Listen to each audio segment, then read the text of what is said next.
தமிழ்நாட்டின் உரிமைகளை பறிப்பதை ஒருபோதும் வேடிக்கை பார்க்க மாட்டோம் என்று முதலமைச்சர் மு.க.ஸ்டாலின் எச்சரிக்கை விடுத்துள்ளார். திருவள்ளூர் மாவட்டம் திருப்பாச்சூரில் தமிழ்நாடு போராடும், தமிழ்நாடு வெல்லும் என்ற தலைப்பில் மத்திய அரசை கண்டித்து திமுக சார்பில் பொதுக்கூட்டம் நடைபெற்றது.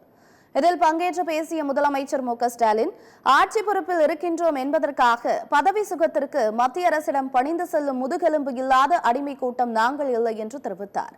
அதிமுக ஆட்சியில் தமிழ்நாட்டின் உரிமைகள் டெல்லியில் அடகு வைக்கப்பட்டிருந்தது. ஆனால் எத்தகைய உரிமையையும் விட்டுக் கொடுக்காமல் கடந்த 4 ஆண்டுகளில் திமுக ஆட்சியில் தமிழ்நாடு மிகப்பெரிய வளர்ச்சியை அடைந்துள்ளது என்றும் தெரிவித்தார். ஹிந்தியை வளர்க்க மத்திய அரசு கொண்டு வந்துள்ள காவி கொள்கையை தேசிய கல்விக் கொள்கை என்று விமர்சித்த அவர், ஹிந்தியை வளர்ப்பதை விட இந்தியாவை வளர்க்க பாருங்கள் என்றும் கூறினார். சட்டமன்றங்களில் மக்களின் குரலாக திமுக எப்போதும் ஒலிக்கும், வாதாடியும் போராடியும் நமது உரிமைகளை திமுக எப்போதும் நிலைநாட்டும் என்றும் சூளுரைத்தார். கல்விக் கொள்கையை நாம ஏன் எதிர்க்கிறோம்னு அதனுடைய வரைவு கொள்கையா வெளிப்படையாக கல்வியாளர்கள் அடங்கிய குழுவை அமைச்சு தெளிவான ஆய்வறிக்கையை நாம் வெளியிட்டோம். தேசிய கல்விக் கொள்கை என்பது கல்விக் கொள்கை அல்ல, அது காவி கொள்கை.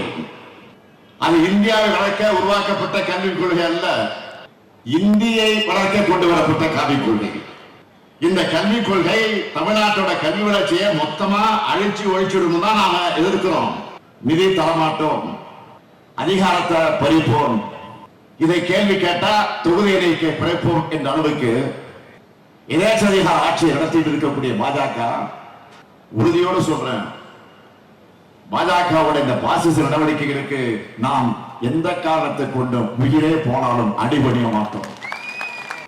அதனால தமிழ்நாடு போராடும், தமிழ்நாடு வெல்லும் என்ற போராட்டமானது இந்தியா முழுமைக்குமான போராட்டமாக மாறப்போகுது.